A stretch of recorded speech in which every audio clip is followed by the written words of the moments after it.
चलिए एक और बहुत ही खास मार्केट की बातचीत हम लेके चलते हैं। हमारे साथ आज बाजार के one of the fittest fund managers Atul Suri आज हमारे साथ स्टूडियोज में आ चुके हैं और वो आपके पोर्टफोलियो के फिटनेस लेवल्स को आगे बढ़ाने में आज हमारी मदद करेंगे। हमारे स्टूडियोज में आप आते हैं ना, तो एक बार के लिए तो हम सबको जो है ना कॉम्प्लेक्स हो जाता है कि थोड़ी डाइट को ध्यान रखना है, थोड़ा एक्सरसाइज टाइम पे करना है। नहीं है ऐसी कोई बात नहीं है। जीते रहो, मजा करते रहो। बिल्कुल। ये बताइए कि बाजार में जो एक माहौल चल रहा है, ग्लोबल मार्केट से शुरू करते हैं। सब लोग क्वेश्चन करते रहे, संदेह करते रहे, और यूएस मार्केट्स ने जो दिसंबर से रैली दी है, इवन यूरोपियन मार्केट्स ने, आपने कैसे ऑब्जर्व किया उसको? आपकी बात बिल्कुल सही है। अक्टूबर में ग्लोबल मार्केट्स ने 52 वीक लो कर दिए थे, तो सब ने बोल दिया था मतलब ख़त्म हो गया है ये इशू वो इशू। अक्टूबर और अब तक अभी भी जो नरेटिव है, जो बातचीत है, वो अभी भी नेगेटिव है। ठीक है, आपका बैंकिंग प्रॉब्लम हो गया, यूक्रेन वॉर खिंच रही है, ये हो रहा है वो हो रहा है, तो नेगेटिव न्यूज़ आती ही रही है। बट द ब्यूटी इज़ कि ये सब मार्केट जो है धीरे धीरे ऊपर आते रहे हैं। अगर आप देखें तो एक जो हम कहते हैं थोड़ा टर्म में कि 3 हायर बॉटम्स हायर टॉप्स जो है, ये एक बहुत क्लासिक डाउ थ्योरी है एक बाज़ार को देखने का, कि जो मार्केट बढ़ता है उसकी दूसरी सीढ़ी उससे ऊपर होती है और तीसरी सीढ़ी ऊपर होती है, तो इसे लगता है ऊपर चढ़ रहे हो। अगर अगली सीढ़ी नीचे है और दूसरी सीढ़ी नीचे है, तो आपको लग रहा है कि आप नीचे उतर रहे हो। तो बाज़ार भी जो है वो एक सीढ़ी ऊपर करके 3 सीढ़ियाँ चढ़ गया है। और अगर आप S&P 500 देखिए, क्योंकि ये मैं सोचता हूँ बहुत अहम मार्केट है ग्लोबल मार्केट्स एनालाइज करने के लिए, यहाँ पे जो 4200 का लेवल है, अब हम 4150 के करीब है, ये बहुत ज़रूरी है। ये मार्केट्स एक्चुअली 1 ईयर हाई पे निकल जाएंगी बियॉन्ड दिस पॉइंट, और उसके बाद मुझे लगता है कि ये जो मंदी का माहौल है, डर है, ये थोड़ा निकल जाएगा और फिर जो बोलते हैं बुल्स वापस एक कंट्रोल में आ जाएंगे। तो मुझे लग रहा है कि ग्लोबली जो है मार्केट्स एक अच्छा बेसिंग बना रहे हैं। लेकिन ये तो यूएस की बात रही, यूरोप भी एक हिस्सा है। अगर आप यूरोपियन मार्केट्स देखें तो ये तो 52 वीक हाई तक पुश कर रही हैं। जैसे पिछले 1-2 हफ्ते पहले जो जर्मनी था, सबसे अहम मार्केट है यूरोप का, उसने 52 वीक हाई क्रिएट किया था। तो नरेटिव, भाषा, डर अलग है, बट जो डर के बीच में भी या नेगेटिव न्यूज़ के बीच में भी अगर मार्केट ऊपर चलती रहती है, ये एक बेसिंग फॉर्मेशन का मुझे एक संदेश लगता है। बिल्कुल। हमने इंडियन मार्केट में एक अंडर परफॉर्मेंस देखी है इधर, अब धीरे लैच ऑन करने की कोशिश कर रहा है। वो जो 16,850 के आसपास का लो बन के रिबाउंड किए 1000 point, Indian market setup versus global आपको कैसा नजर आता है? देखिए, जब global markets actually 52 week low कर रही थी, इंडियन मार्केट्स न्यू हाई कर थे। हमने नवंबर दिसंबर में new high, life time high कर दिया था। तो एक बहुत ही एक आउट परफॉर्मेंस हो रहा था उस समय। सच में ट्रेंड वैसा था और हमें एक फीलिंग थी कि भाई हम लीडरशिप करेंगे। बट आप देखेंगे कि फरवरी के एंड में, जब बजट के करीब और पहले, ये जो आउट परफॉर्मेंस थी ये काफ़ी जोर से बैकसीट हो गया। वहाँ पे क्या हुआ था? वहाँ पे ये जो अडानी का इशू हुआ था, तो आप देखेंगे कि शायद हम इसको क्वांटिफाई नहीं कर पाए, हमें एग्जैक्ट नंबर्स नहीं पते, बट जब इतना वेल डिस्ट्रक्शन होता है, कहीं किसी को तो भरना पड़ता है। ऐसा नहीं है कि इतने बिलियंस ऑफ डॉलर्स का आपका मार्केट कैप उड़ जाए और किसी को कहीं पेन ना हो, तो वो पेन तो हमको सहन करनी पड़ेगी। बहुत सारे retail investors are going through the pain, stocks आधे से ज़्यादा घट गए हैं, और मोर इम्पॉर्टेंटली ये जो इंडिया का एक शाइन था ग्लोबली, वो थोड़ा उतर गया है। बट मुझे लगता है कि ये जो लेवल है 18,200 का, मुझे याद है ये कुछ बजट का भी उस टाइम बहुत अच्छा बजट था, उसके बाद भी मार्केट चला नहीं, तो ये एक 18,200, जैसे मैंने आपको बताया 4,200 S&P 500 का, मुझे लगता है कि इंडियन मार्केट्स में निफ्टी का 18,200 का एक लेवल अच्छा होगा, क्योंकि ये वही लेवल है जहाँ से ये इश्यूज आए थे, और जब हम इसे निकाल देंगे तो ये होपफुली ये हमारे पीछे होंगे और कोई और ग्लोबल। बट ग्लोबल मार्केट्स जो है वहाँ पे इस टाइम जल्दी ब्रेकआउट्स आएंगी। इंडिया का कैचअप होगा, शायद थोड़ा लेट होगा। अतुल, आप ब्रॉडर मार्केट भी देखते हैं, और क्या जैसे आपने यूएस मार्केट में बताया ना, ब्रॉडर मार्केट इंडेक्स को आप ज़्यादा देख रहे हैं, यहाँ पे ब्रॉडर मार्केट एक्टिविटी भी थोड़ा पहले ही शुरू हो गई है। कोई ब्रॉडर मार्केट एक्टिविटी का इंडिकेटर यहाँ जो आपको बता रहा हूँ, ब्रेथ अच्छी है? आपने बिल्कुल सही कहा कि आजकल देखिए इंडेक्स में ज़्यादा मूवमेंट नहीं है, तो आदमी बोर होता है, बोलता है क्या मार्केट है, कुछ नहीं है। बट वो बात नहीं है। अगर आप इंटरनल्स देखिए तो आप एक बहुत सिंपल मेजर है, कोई भी कर सकता है, 52 week high versus 52 week low. जब मार्केट बेयर फेज में होता है तो 52 वीक लो का बहुत लिस्ट लंबा होता है, और जब बुल फेज होता है तो वो लिस्ट लंबा होता है। तो फिलहाल भाई आप कह सकते हो ना हम बुल फेज में हैं ना बेयर फेज में हैं, हम एक कंसोलिडेशन कर रहे हैं। बट इसमें भी अब आप देखिए कि फॉर हर 10 स्टॉक जो 52 वीक हाई क्रिएट कर रहे हैं, एक या दो स्टॉक शायद 52 वीक लो।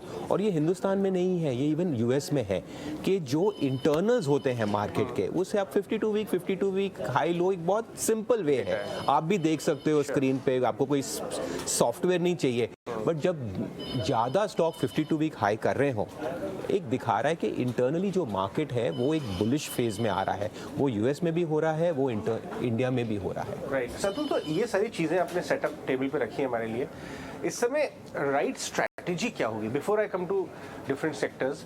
क्योंकि दो तरह के लोग हैं बाजार में, एक तो मोमेंटम खेलते हैं, ट्रेडर्स हैं, और दूसरे पोर्टफोलियो एलोकेटर्स भी है जो आपकी बात सुन के अपने हिसाब से DIY कर लेते हैं। तो क्या ये विंडो जो है अब नेक्स्ट 2-3 साल की ओपन हो रही है और इस समय अब एलोकेशन शुरू कर देना चाहिए अगर अभी तक नहीं किया है? क्योंकि लोग रियर व्यू मिरर लास्ट 1.5 साल 2 साल का देखते हैं, क्लैरिटी आएगी तब पैसा लगाएंगे। स्ट्रैटेजी क्या होनी चाहिए? ये तो एग्जैक्टली वही होता है कि बहुत सब रेयर व्यू मिरर पे होते हैं। बट द ब्यूटी क्या है कि जब रेयर व्यू मिरर धुंधला होता है, आगे रिटर्न्स ज़्यादा अच्छे होते हैं, और जब रेयर व्यू मिरर बहुत अच्छा होता है, जनरली आगले धुंधलापन होता है। तो उसमें क्या होता है कि ये बहुत क्लासिक है, you know, buy when others are fearful, sell when others are greedy. तो ये सब बफेट की लाइन है, बट ये क्या करने के लिए बहुत मुश्किल होती है, क्योंकि जो इमोशन है ना वो 90% इस गेम का हिस्सा है। ये तो इंटेलेक्चुअली हम सब सीख गए, हमने जब सब CA किए, MBA किए, तो ये हम पहले 5 साल में ही सीख जाते हैं। उसके बाद तो जो लड़ाई है वो तो अंदरूनी है, और वो हर इन्वेस्टर के लिए होती है। तो वही है, पिछले 1.5 साल होते हैं FD में डालना चाहिए था, FD से आपका क्या रिटर्न है 1 साल में। तो क्या है, लोगों का टाइम होता है इसको टाइम होराइजन को क्रंच करना और ये नंबर्स को खेलने पे। बट जब आप देखेंगे ये इंटरनल्स में भी बहुत से सेक्टर्स और स्टॉक्स में रोटेशन हो रहा है। ठीक है, आप देखेंगे कि बहुत सारे नए सेक्टर्स उभर के आ रहे हैं। जो नंबर ऑफ स्टॉक्स जो 52 वीक हाई कर रहे हैं, ये कौन से सेक्टर्स के हैं?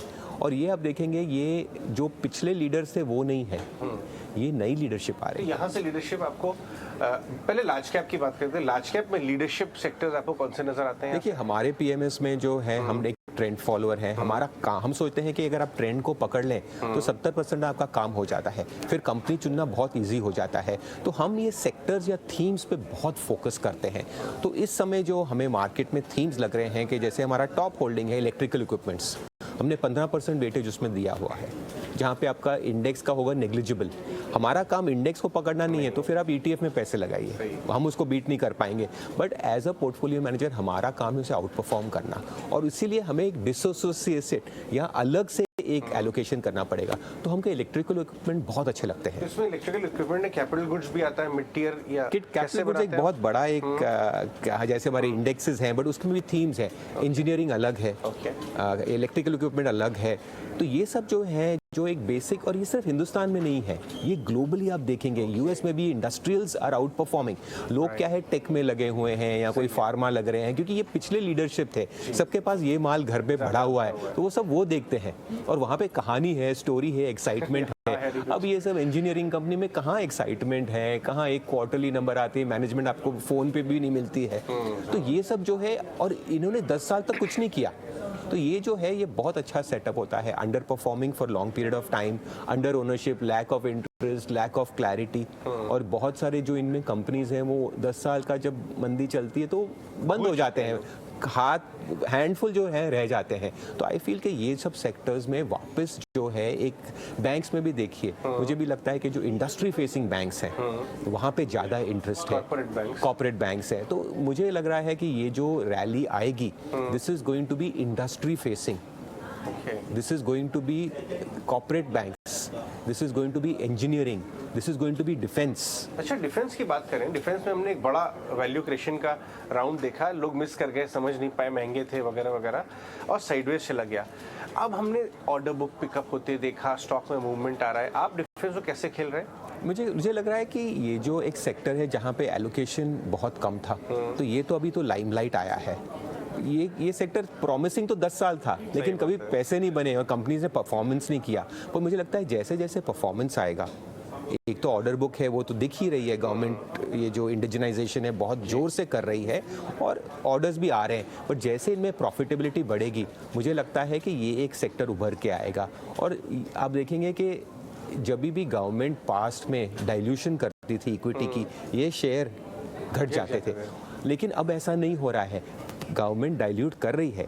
पीएसयूज में एक बहुत बड़ी प्रॉब्लम है कि गवर्नमेंट डाइल्यूशन, क्योंकि जैसे वो शेयर बढ़ते हैं वो डाइल्यूट कर देते हैं, तो इसीलिए इसमें कभी बड़ा पैसा नहीं बढ़ता था। लेकिन मैं ये देख रहा हूँ कि जो डिफेंस कंपनीज में डाइल्यूशन होने के बावजूद भी शेयर जो है उससे ऊपर चल जाता है। तो मुझे इसलिए लगता है कि डिफेंस एक बहुत बड़ा ट्रेंड है, और ये सिर्फ हिंदुस्तान में नहीं है, ये ग्लोबली है। ये रशिया यूक्रेन वॉर ने बहुत सी कंट्रीज़ को एक बार सोचने पे मजबूर कर लिया है कि जंग एक सच्चाई है, हो सकती है और उसकी तैयारी होनी चाहिए। और ग्लोबल बाइंग हो रही है इस समय। करेक्ट। तो उस हिसाब से ये एक बहुत बड़ा थीम जो प्ले आप कंज्यूमर और एफएमसीजी की बात कर रहे थे, यूजुअली कोई बात कर नहीं रहा है आजकल उसकी, क्योंकि प्रेशर नहीं, आप देखें एफएमसीजी इंडेक्स एक सेक्टर था जिसने पिछले हफ्ते वीकली क्लोज पे लाइफ टाइम हाई किया है। तो लोग आईटीसी लेड है या और भी? आईटीसी बहुत ज़रूरी है, बट मुझे लगता है कि काफ़ी सारी दूसरी कंपनीज भी हैं जो फूड रिलेटेड हैं एटसेट्रा। ये सिर्फ ज़्यादा पर्सनल केयर पे नहीं है, बट एफएमसीजी में बहुत, मेरे ख्याल कि फूड ये जो है ये बहुत इंटरेस्टिंग एरिया है। और ये अगेन मेरा क्या है, मैं ग्लोबल जो भी हिंदुस्तान में हो रहा है मैं उसे ग्लोबली कंफर्म करता हूँ कि भाई ग्लोबली ये ट्रेंड है, बिकॉज कोरिलेशन रहता है मार्केट्स में। इन्वेस्टर्स जो हैं वो दोनों एरियाज में खेलते हैं। आप कल भी देखिए यूएस में 52 वीक हाई पे चिपोटले चल रहा था, यम ब्रांड चल रहे हैं। तो ये जो फूड रिलेटेड जो एक्टिविटी है, एफएमसीजी है, इसमें भी बहुत एक्टिविटी है। आई मीन आप अपनी ज़िंदगी देख लीजिए ना भाई, आप दो चीज़ों में आप देखेंगे इतना डिमांड है। एक तो है ऑर्डरिंग, खाना, बाहर का खाना, कितनी बार हम ऑर्डर करते हैं, कितना खाते हैं, और दूसरा है ट्रैवल। आप हवाई समर हॉलीडेज आ रहे हैं, होटल के रेट्स देख लीजिए, हवाई जहाज़ के रेट देख लीजिए। तो इस हिसाब से होटल्स में कुछ पसंद आया आपने अपने पोर्टफोलियो का पार्ट? देखिए अनफॉर्चुनेटली हम उसको मिस कर गए, हमारे पास होटल्स के स्टॉक नहीं है, बिकॉज शायद उनको बहुत ज़्यादा रनवे नहीं था। क्यों, हमें क्या है, थोड़े लॉन्गर टर्म ट्रेंड्स चाहिए, बट अब तो उनके बन रहे हैं और गोइंग अहेड मुझे लग रहा है कि ये एक पॉसिबिलिटी हो सकती है। QSR आपको पसंद है? Devyani's, Westlife, Jubilant's of the world? I think मेरे हिसाब से कि ये सब जो हैं ये ग्लोबली आप देखेंगे कि एक हैबिट चेंज हो रही है।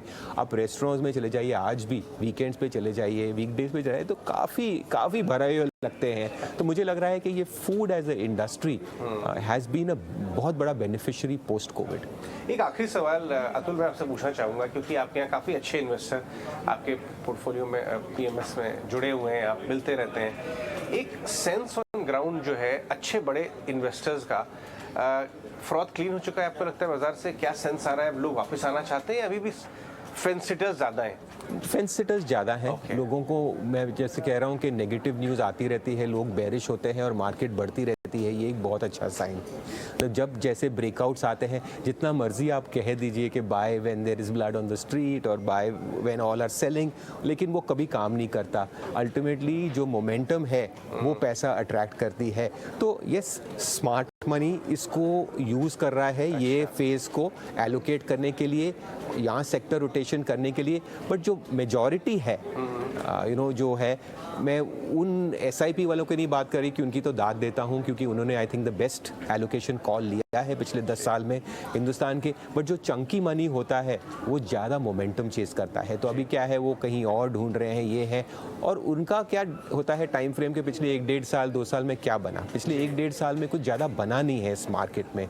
तो इस हिसाब से थोड़ा वो एक बायस रहता है, but which is always positive. जब सब बुलिश हो जाते हैं तो तब तकलीफ होती है, because all the bullets are fired, तो गन में और बुलेट्स रहती नहीं है। अब सबकी गन में बुलेट्स भरी हुई है। तो अगर ये मार्केट ब्रेकआउट करेगा तो फायर करने के लिए बहुत वेपन्स हैं अभी। बट ये आपको लगता है कि वापस से उस लोज को टेस्ट करने के लिए बाजारों में बहुत ज्यादा नेगेटिव न्यूज लगेगी अब इतनी आसानी से? देखिए, दुनिया का फ्यूचर कोई नहीं जानता, ये बात है, कोई अनफॉर्सीन आ गई, बट प्राइमा फेसी जैसे मार्केट है, मुझे लग रहा है इनफैक्ट मार्केट बेसिंग और बॉटमिंग कर रहा है, हायर बॉटम्स बना रहा है। ये एक बेयर मार्केट का नहीं होता है, ये एक रिपेयर का फेज होता है, और जिसमें जब ब्रेकआउट आएगी अपने आप मोमेंटम ट्रस्ट आ जाएगा, अपने आप नरेटिव चले आएगा, अपने आप लोगों को आ जाएगा, अपने आप लीडरशिप आ जाएगी। तो मुझे लग रहा है कि ये शायद थोड़ा टाइम लग रहा है, बट मुझे लग रहा है कि ऐसा एक माहौल बन रहा है, and that is what I see as far as markets, और that's how we are positioned in yes, we are fully invested. और हमारा जो मेजर एलोकेशंस हैं वो है electrical engineering, we have FMCG, food related, defence है, तो ये सब जो है हमारे ओवरवेट सेक्टर्स हैं। शानदार, बहुत बहुत शुक्रिया अतुल हमसे शुक्रिया। बात करने के Thank लिए। you. अतुल सूरी बाजार के बारे में बता रहे थे कि बेस फॉर्मेशन हो रहा है, वो कैसे इस समय पोजीशन है, और इन सब के बावजूद भी लार्जली जनता अभी फेंस सिटर्स है। ये भी इन्हें कंफर्ट दे रहा है कि बहुत ज़्यादा ओवर क्राउडेड नहीं है, बाजार में फ्रॉथ क्लीन हो चुका है।